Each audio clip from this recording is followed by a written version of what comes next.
नमस्कार, जय हिंद, आदाब, सत श्री अकाल, Ram Ram, good evening, good morning, good night. दोस्तों, एक न्यूज़ आजकल ज़ोरों शोरों से है कि कानून पार्लियामेंट में आया है कि अगर किसी मंत्री, मुख्यमंत्री और बेशक प्रधानमंत्री हो, उसको अगर 30 दिन तक लगातार जेल में जाना पड़ जाए तो उसको अपने पद छोड़ना पड़ेगा और उसको 31वें दिन हटा दिया जाएगा। अब इस पे विपक्ष काफ़ी विरोध प्रदर्शन कर रहा है। अब इस वीडियो में हम बात करेंगे एक पढ़ाई लिखाई की, एक समझदार की तरह बात करेंगे, और वीडियो के लास्ट में बात करेंगे इसमें राजनीतिक पॉलिटिकल एंगल क्या है। तो पहले बता देता हूँ मोटा मोटा कि अभी क्या बिल आया है। संविधान संशोधन का बिल आया है कि संविधान में बदलाव किया जाए और ये चीज़ ऐड की जाए कि अगर कोई भी मुख्यमंत्री, मंत्री या फिर प्रधानमंत्री या फिर दिल्ली का मुख्यमंत्री और दिल्ली के मंत्री, इनमें से कोई भी लगातार 30 दिन तक जेल में रहे या अरेस्ट रहे, सिर्फ अरेस्ट हुआ है और उसको ना कोर्ट ने कोई सजा सुनाई ना कुछ, बस पुलिस पकड़ के ले गई है और 30 दिन लगातार हो गए, तो उसको अपना पद छोड़ना पड़ेगा। अब ये क्यों आया, इसके पीछे का लॉजिक क्या है? इसके पीछे का लॉजिक है, इसकी थोड़ी सी हिस्ट्री देखो तो 1999 में 1999 में लॉ कमीशन ने एक रिपोर्ट, एक रिकमेंडेशन दी थी पहले, जिसमें पहली बार पॉलिटिक्स को साफ करने की बात की गई थी कि पॉलिटिक्स में जो क्रिमिनलाइजेशन है उसको डीक्रिमिनलाइज किया जाए। वो कैसे होगी? वो ऐसे होगी कि जिस पे भी क्रिमिनल आरोप लग जाए, जिस पे भी संगीन आरोप लग जाए, वो फिर सरकार में ना हो। एक अपराधी या जिस पे संगीन आरोप है वही मंत्री, मुख्यमंत्री है, तो उससे कैसे उम्मीद की जा सकती है कि वो अच्छा काम करेगा? तो उस कमीशन की रिपोर्ट ने बोला था, ला कमीशन की रिपोर्ट ने, कि जब उस पे चार्ज फ्रेम हो जाए, ये जो चार्ज फ्रेमिंग होता है ना, बस ये बात समझने की थोड़ी सी कि चार्ज फ्रेमिंग क्या होता है। उसने बोला था जब किसी पे चार्ज फ्रेम हो जाए उसके बाद उसको पद पे नहीं रहना चाहिए। अब चार्ज फ्रेमिंग होता क्या है? देखो, जब भी लगा लो आपके ऊपर कोई भी पुलिस केस हुआ है, एफआईआर हुई, अब सबसे पहला स्टेप ये है कि पुलिस आपको अरेस्ट करेगी नॉर्मली।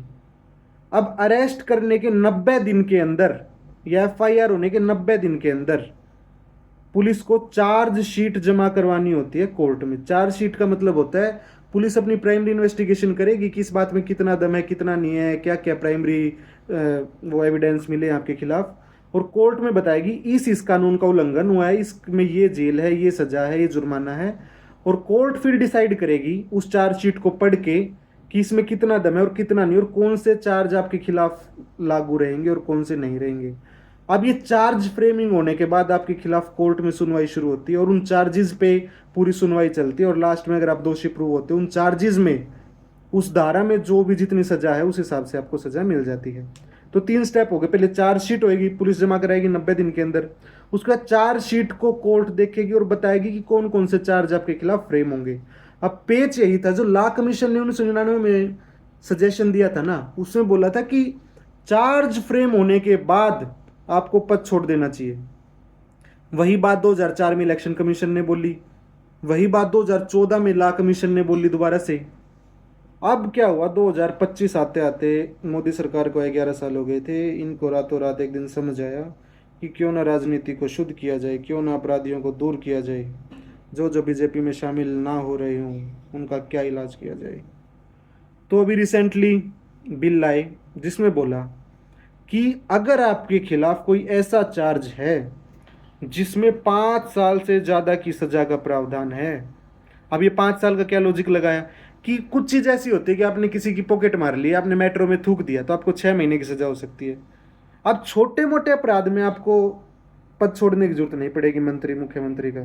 5 साल से ज़्यादा सज़ा का मतलब वो कोई संगीन अपराध है। तो ये बोला गया इस बिल में जो अभी प्रपोज हुआ है, पास नहीं हुआ है, कि अगर ऐसी चार्जिंग आपके खिलाफ है कि जिसमें 5 साल से ज़्यादा की सज़ा है और उसमें आपको 30 दिन से ज़्यादा पुलिस ने अरेस्ट कर लिया है, तो 31वें दिन आपके मंत्री, मुख्यमंत्री, प्रधानमंत्री पद पे कांटा लग जाएगा।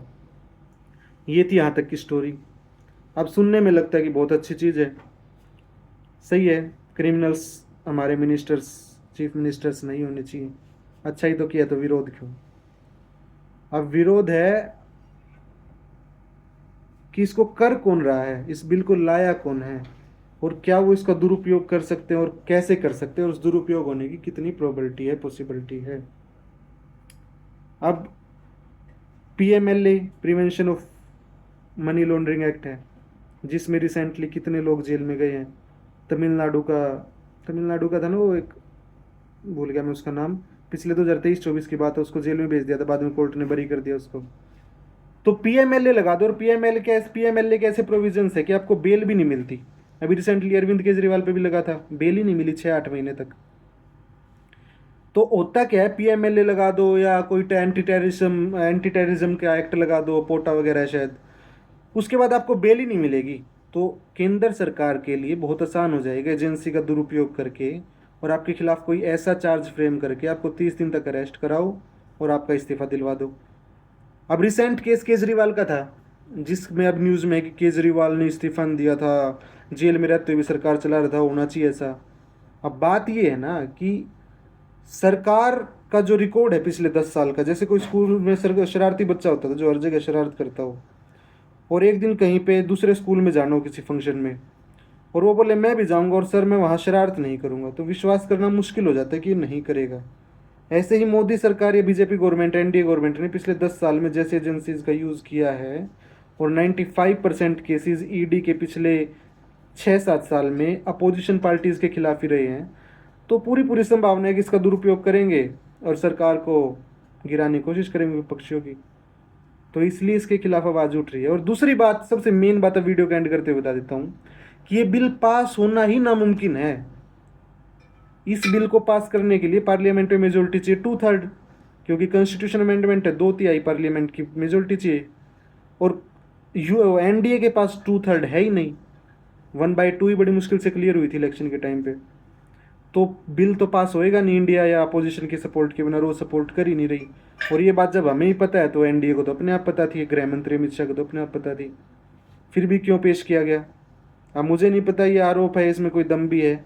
आजकल बिहार का जो वोट चोरी का मामला चल रहा है, शायद उससे मुद्दा भटकाने के लिए कि न्यूज़ में ये चलेगा, लोग इसकी बात करेंगे, या कुछ और, ये मुझे नहीं पता। बट इसका पॉलिटिकल एंगल है कि ये भी है कि पास होना बहुत मुश्किल है। अभी जेपीसी में भेज दिया है, 2-4-5 दिन चर्चा होगी, उसके बाद देखो इसमें क्या आएगा। तो इसका एकेडमिक एंगल और इसका पॉलिटिकल एंगल ये था। बाय।